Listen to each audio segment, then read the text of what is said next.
చాలా మంది ఏమనుకుంటారు చెప్పండి, వాళ్ళ జీవితాలు ఏమనుకుంటారనమాట, నేను బాగానే ఉన్నాను కదా, నేను రక్షించబడ్డాను, నేను పరలోకానికి వెళ్ళిపోతాను అనుకునేవారు చాలా మంది ఉంటారు. అయితే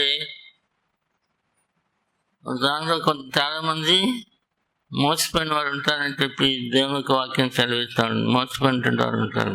ఎందుకనమాట, అనేక మంది దేవుని యొక్క వాక్యం విన్నప్పుడు సాతాను ఏం చేస్తే చెప్పిన వాడిని తప్పుదారి పట్టించడానికి ప్రయత్నం చేస్తాడు. నీకేమైనా నువ్వు బాగానే ఉన్నావులే అంటుంది. అనేక మంది జీవితాలు ఈ మాట, నీకేమైనా నువ్వు బాగానే ఉన్నావు, చర్చికి వెళ్తున్నావు, కానుకలు ఇస్తా ఉన్నావు, బాప్తిసం తీసుకున్నావు అని చెప్పి చాలామంది సాతాను మోసం చేస్తూ ఉంటుంది.